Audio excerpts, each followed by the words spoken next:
The Unity dome floated in the vast emptiness of the Orion cluster. It was the largest space station ever built, shining like a distant star. Inside, the Galaxy Council held its meetings. The council was made up of hundreds of alien races, all gathered here to decide the future of the galaxy. Admiral Marcus Trent stood in front of a large window, staring out at the endless stars. He was a tall man with sharp eyes and a face marked by years of service. His uniform was dark blue, simple but proud. Behind him, the human delegation waited in silence. Their faces were tense. Everyone knew today was important. It might be humanity's last chance. Humanity had joined the Galaxy Council nearly 100 years ago. At first, they had been welcomed. Their skills in trade, science, and defense had impressed many. But over time, things had changed. The older powers of the Council started to push humans aside.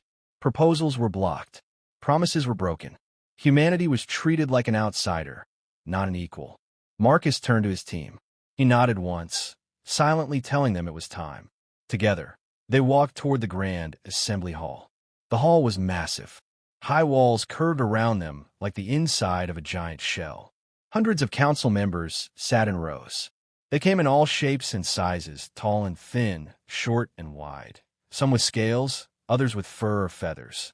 The air buzzed with quiet talk in many different languages. At the center, on a raised platform, sat High Chancellor Varric. He belonged to the Varkari species, tall and smooth-skinned, with dark eyes that never seemed to blink. Varric watched the humans enter, his face calm but cold. "Let us begin," Varric announced. His voice echoed through the hall. Marcus stepped forward. His voice was steady as he spoke. "Honored members of the Galaxy Council," Marcus began, "humanity stands before you today not to beg, but to seek fairness. For too long, our proposals for equal trade, shared defense, and honest cooperation have been dismissed. We have worked beside you. We have fought beside you. We have earned our place here." He paused, letting his words hang in the air. "We ask again, not for favors, but for respect." For a moment, the hall was silent. Then, quiet whispers started to spread through the crowd. Some nodded in agreement. Most did not. Varric stood slowly. He smiled, but it was not a kind smile. "Admiral Trent," Varric said smoothly, "humanity's ambition is impressive, but perhaps too much so. You're still young among us. Your place here is not to lead, but to learn." The words hit Marcus like a heavy weight. He clenched his fists at his sides, but kept his voice calm. "Are we to always be treated as children?" Marcus asked. "Are our efforts and sacrifices worth nothing to this council?" Varric tilted his head. "You may continue to serve, Admiral, but do not ask for more than you are ready to hold." Laughter echoed from several council members. Marcus felt anger rise in his chest, but he swallowed it. This was not the time to fight with words that would be ignored. He gave a short bow. "Thank you for hearing us," he said flatly. He turned and walked away, his team following behind. The hall's doors closed behind them with a deep, heavy sound. As they walked back to their quarters, no one spoke. The message was clear. The council had no intention of treating humans as equals. Marcus knew the choice was coming. Submit or walk away. Neither path was easy.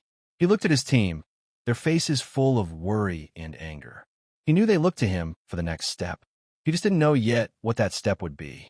The heavy doors of the Grand Assembly Hall closed behind Marcus and his team.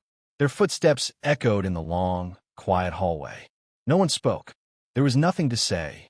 The council had given their answer again. Marcus led the way to the private chambers assigned to the human delegation. Inside, the team gathered around a long table. The walls were plain, the lights soft and cold. It felt more like a prison than a place of diplomacy.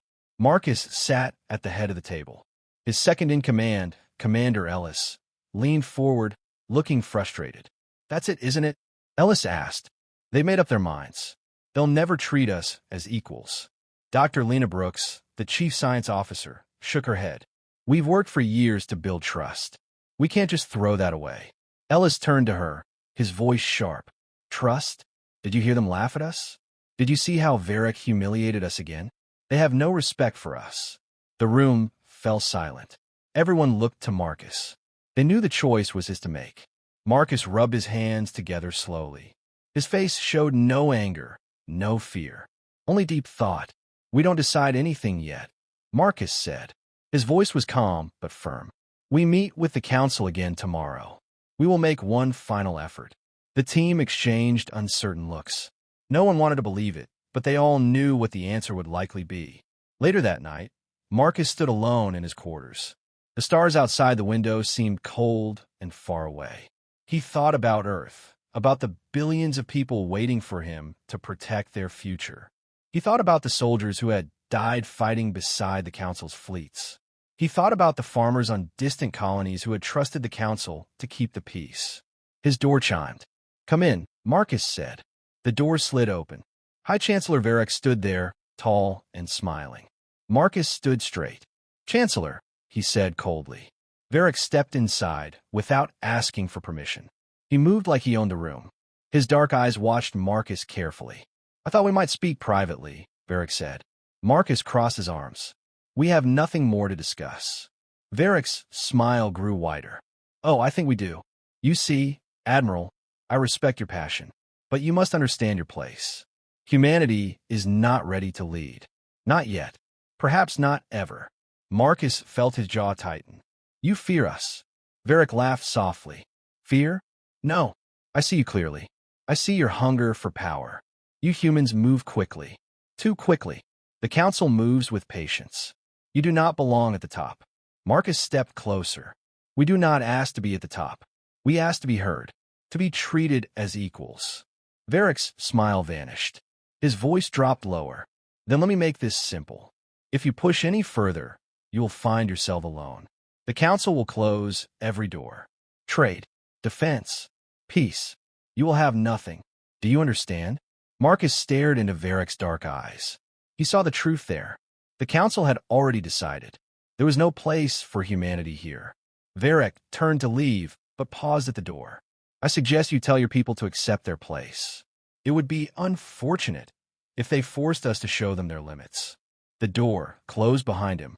Marcus stood still, the weight of Varric's words pressing on his chest. He knew now, without a doubt, that the council would never see humanity as anything but a servant. The next morning, Marcus gathered his team again. He told them the truth. The council had no intention of treating humanity with fairness. Varric had made that clear. Some wanted to keep trying. Others, like Ellis, were ready to leave. "We stand on the edge," Marcus told them. "One more meeting, one more chance. After that, we make our choice." The room filled with quiet nods. No one said it, but they all felt it. The walls were closing in. The next day began with false hope. Marcus and his team walked the long hallway toward the council chambers again. The lights above them flickered slightly, as if the station itself knew the outcome before they did. Inside the grand assembly hall, the council gathered just as before. The same seats, the same faces, the same cold silence when humans arrived. But something felt different this time. Marcus could feel in the air. There was tension, but also something else. Whispers, hidden smiles. Marcus took his place at the front again. He spoke clearly and calmly. "Honored members of the council, this is our final proposal. We ask again for open trade routes, shared defense command, and equal voting rights on all major council matters. Humanity is ready to stand with you as a true partner, not a servant." He finished his speech and waited. High Chancellor Varric leaned forward, hands folded. His face showed no emotion. "Your words are noted," Varric replied. "The council will consider them." But Marcus had already seen the truth. The other delegates avoided his eyes. Some whispered to each other. A few even smirked. Varric stood. "The council will vote tomorrow. Until then, this session is closed." The sound of the gavel echoed like a final door slamming shut. Later, Marcus met with his team in their quarters. "It's over," Ellis said, slamming his hand on the table. "They've made their choice already. You saw their faces." Dr. Brooks leaned forward. "We don't know that yet." But Marcus nodded slowly. "Yes, we do." He stood and looked at each of them. "I spoke with Varric last night. He warned us. He said if we keep pushing, we'll lose everything. That was not a threat. It was a promise. The room fell silent. "We leave tomorrow after the vote," Marcus said. "Prepare the fleet to withdraw from council space." While the human delegation prepared, Varek moved through the shadows of the Unity Dome. In a private meeting room, he sat with leaders of the Ketheri, the Zalari, and the Varnak, a group known as the Inner Circle. They were the oldest and most powerful members of the council. "They're going to withdraw," Varek said quietly. The Ketheri leader, a tall creature with silver skin, clicked its claws. "Let them go. We do not need them." Varek leaned back in his chair. "We need them more than you think. But they move too fast. They do not follow our ways. If they leave, we must make sure they stay weak and alone." The Varnak leader, a heavy creature with dark scales, growled softly. "What do you suggest?" Varek smiled slightly. "We close the gates. Cut their trade. Cut their travel. Isolate them. Let them feel the weight of the council turning its back." The others nodded in agreement. The plan was simple. Let humanity leave, but shut them out of everything. Varek believed that sooner or later, the humans would crawl back, begging for forgiveness. And when they did, the council would have full control over them. Back in the human quarters, Marcus watched news reports from Earth and the outer colonies. Tensions were already rising back home. People were demanding action. The media spoke of betrayal. The military leaders were ready to pull back their fleets. Marcus knew there was no turning back now. The next day, the council would make their final vote. But Marcus already knew the result. The game was over, and humanity was walking away from the table. The day of the final vote arrived. The Grand Assembly Hall was full once again. Hundreds of council members took their seats. The air felt heavier than before, as if the station itself held its breath. Marcus stood with his team just outside the chamber doors. He could feel their tension. No one spoke. Everyone already knew the outcome. Marcus looked at Commander Ellis. "This is it," he said softly. Ellis gave a short nod. No turning back. The heavy doors opened. The human delegation walked into the chamber one last time. This time, the whispers were louder. Some delegates didn't even hide their smiles. High Chancellor Varek stood on the platform. His hands rested on the edge of the council bench. His face showed no emotion. "We are gathered," Varek announced. "The vote has been taken. The council has decided." The room fell silent. Marcus could hear the steady beat of his own heart. Varek's voice was calm, almost casual. "Humanity's proposals have been rejected." There it was. The final blow. Varek continued. "The council thanks the human delegation for their service. We hope you will continue to support peace in the galaxy, within your proper place." Marcus felt the words like a blade twisting in his chest. He looked around the chamber. No one stood for them. No one spoke for them. Not a single voice rose in their defense. Marcus took a deep breath and stepped forward. He spoke with steady, clear words that reached every corner of the hall. "For 100 years, humanity served this council.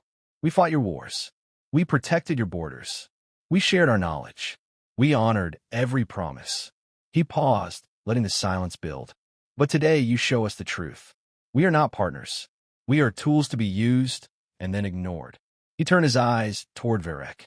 "You may reject our voice here, but you cannot silence us." Marcus straightened his back. His voice grew louder, filled with quiet power. "From this day forward, humanity withdraws from the Galaxy Council. We will no longer stand in these halls, only to be disrespected. We will walk our own path, defend our own people, and decide our own future." The chamber erupted in shocked whispers. Some delegates shouted in anger.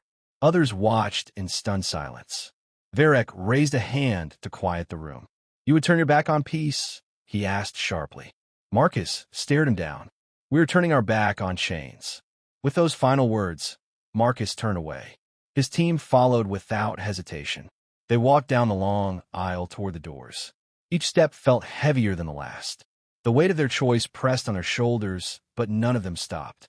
As they reached the exit, Marcus turned back for one last look at the council chamber. He saw fear in some eyes. He saw anger in others. But most of all, he saw pride. Pride that they had forced humanity to bow. Marcus gave a small nod to himself. They will realize their mistake soon enough, he thought. The doors closed behind them with a deep, final sound. The human delegation left the Unity Dome in silence. Their ships were ready. Their people were waiting. Humanity had chosen its future. Word of humanity's withdrawal from the Galaxy Council spread faster than light. News channels on Earth and every human colony lit up with the announcement. The headlines were all the same. Humanity leaves the Galaxy Council. Some people cheered. Others feared what would come next. But no one could ignore it. In orbit above Earth, the fleet began to move. Hundreds of ships, marked with the symbol of Earth and its colonies, left their posts along Council borders. They turned toward human space, leaving gaps in the Council's defense lines. Inside his command ship, the Resolute, Admiral Marcus Trent stood on the bridge. His crew worked quietly around him. The weight of their choice hung in the air. Commander Ellis stood beside him. The colonies are responding. They're ready to follow your lead. Marcus nodded. What about the fleets? All ships report ready to withdraw, Ellis replied. Marcus turned to the large view screen. Earth slowly turned below them, bright and full of life. He felt both pride and worry. Humanity had stepped into the unknown. There was no going back. Across human space, people gathered in public squares, homes, and offices, watching the news. In New Berlin on Mars, crowds cheered in the streets, waving human flags.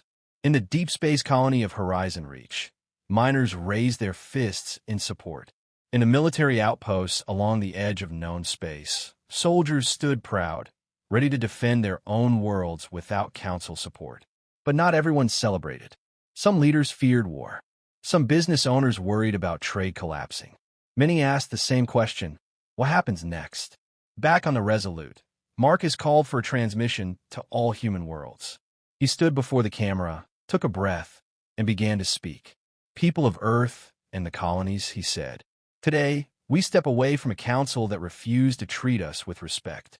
We have given them our best for 100 years, and they have given us nothing in return but silence and shame. He paused, letting the weight of the words settle. We will stand alone now. We will defend our homes. We will build our future with our own hands. We do not need permission to decide who we are.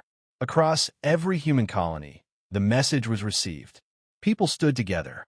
Leaders gave speeches of unity. Workers returned to their posts with new purpose. Soldiers saluted their commanders, ready for whatever came next. Meanwhile, deep inside the Unity Dome, Varric watched the human fleets leaving Council space. He leaned back in his chair, tapping his fingers on the table. They will come back, Varric whispered to himself. They will have no choice. But even as he spoke the words, doubt began to grow in his mind. He had not expected such a strong response from humanity. He had not expected their people to unite so quickly. Varric called for the inner circle to meet again. They gathered in secret, speaking in low voices. We must move fast, Varric told them. Cut their trade. Block their ships. Make them feel the weight of their choice. The others nodded. But even as they agreed, cracks were already starting to show. Not all council members were comfortable with Varric's plan. Some feared pushing humanity too far. On the bridge of the Resolute, Marcus knew what was coming. He knew the council would try to crush them through trade and isolation. But humanity had made its choice. They would face what came together. He watched the stars ahead and spoke quietly to himself. We are still here. We are still strong. And for the first time in a long while, Marcus felt hope. In the days and weeks that followed, the Galaxy Council moved quickly. New laws were passed in secret meetings. Human ships were banned from all Council-controlled trade routes. Council fleets were ordered to block human cargo vessels. All defense contracts with human companies were canceled. The plan was simple. Make humanity feel small. Make them suffer. Make them regret walking away. But things did not go as Varric had planned. Across Council space, smaller member species began to feel the impact first. Trade slowed down. Cargo shipments were delayed or lost. Patrol ships were stretched thin without human fleets covering the outer systems. In the trade guilds of the Ketheri, leaders complained of missing shipments. On the mining worlds of the Zalari, factories stood still, waiting for materials that never arrived. On the border colonies of the Varnak, pirates attacked without fear, knowing the Council's defenses were weak. Varric tried to keep control. He promised the problems would pass. He told the council members to stay united. But the cracks were growing wider. In a private meeting chamber, the leader of the Ketheri, Lord Zither, spoke sharply to Varek. "We are losing billions in trade." Zither hissed. "Human shipping kept our routes secure and full. You promised this would not happen." Varek kept his voice calm. "This is only temporary. They will come back." But Lord Zither was not convinced. They are building new routes, independent ones. Others are joining them. You have made them stronger, not weaker. Varek clenched his fists under the table. He had not expected the smaller council members to side with humanity so quickly. He had not expected so many to question his leadership. Reports flooded in. Human colonies were growing more united. New trade agreements were forming between human worlds and smaller, neutral powers. Independent fleets were offering protection for these new routes. Humans were no longer begging for a seat at the council's table. They were building their own table. Varek called another emergency meeting with the inner circle. His voice was sharp, his words quick. "They're gathering support. We must strike now, shut them down before they grow any stronger." But the others were silent. Finally, Lord Zither spoke again. "No, Budek, you've already pushed too far. We will not follow you any longer." Varek's face twisted in anger. "You would let them rise unchecked." "They have already risen," Zither replied coldly. Word of the council's failure spread. Varek's power began to weaken. His allies turned away one by one. The Galaxy Council was no longer united. Far from the council, in human space, Marcus stood on the command deck of the Resolute. Commander Ellis approached, holding a report. "It's happening," Ellis said. "The council is falling apart. Smaller powers are pulling away. Some want to join us." Marcus nodded slowly. "They thought they could shut us out, but they only made us stronger." He turned toward the large view screen, looking out at the stars. "Prepare a message to all human worlds and our new allies," Marcus said. "It's time they hear the truth." Ellis smiled. "Yes, sir." Marcus knew the council had made a mistake. They had tried to keep humanity small. But now, humanity stood tall, leading others who had been ignored and silenced. The future was no longer in the council's hands. It was in humanity's. The stars beyond Earth had never looked so clear. Admiral Marcus Trent stood in front of the main window on the bridge of the Resolute. His hands were behind his back, his posture straight. His eyes were fixed on the bright blue planet below. For the first time in months, the ship was quiet. No alarms, no calls from diplomats, no new threats from the Galaxy Council. Only the steady hum of the engines and the soft breath of his crew. Commander Ellis stood beside him, holding a small data tablet. He spoke softly. "Transmission reports are complete, Admiral. The colonies have received your message. The new trade alliance is confirmed. We have ships from the Taurian Alliance and the Kalari Confederation arriving next week. They're ready to stand with us." Marcus nodded, his expression calm. "And the council?" he asked. Ellis gave a slight shake of his head. "Varek is losing control. The inner circle has started pulling their fleets back to protect their own borders. Smaller council members are breaking their contracts. Their outer systems are vulnerable. Pirates are already moving in." Marcus turned away from the window and walked toward the center of the bridge. His boots echoed softly on the floor. He remembered every meeting, every word spoken in the Unity Dome. He remembered the laughter, the insults, the silence when humanity asked for fairness. And now, all of it was behind them. "Status of our colonies?" Marcus asked. "Strong," Ellis replied. "Production is up. Civilian support is higher than ever. People believe in what we're doing. They're ready to build something better." Marcus allowed himself a small smile. It had been a long fight. They had stood alone when it mattered most. And now they were leading not just humanity, but others who had once been ignored by the council. He tapped a small control on his chair, opening a secure channel to all human ships in the fleet. "This is Admiral Trent," he said, his voice steady and strong. "Today marks a new beginning. We have left behind the old council, the old rules, and the old chains that held us back. From this day forward, we stand on our own terms. We lead with strength, with unity, and with purpose. The stars are open to us now. Not because someone gave us permission, but because we took our future into our own hands. Across every ship in the fleet, his words were heard. On every colony world, people stood a little taller. For the first time in human history, they were truly free. Marcus turned back to Ellis. Set course for Earth. Full speed. Ellis nodded, smiling with pride. Aye, Admiral. Setting course. The ship turned slowly, its engines glowing brighter as it faced home. Marcus watched the stars one last time before sitting in his chair. The path ahead would not be easy, but it was theirs. Humanity's future belonged to humanity alone now.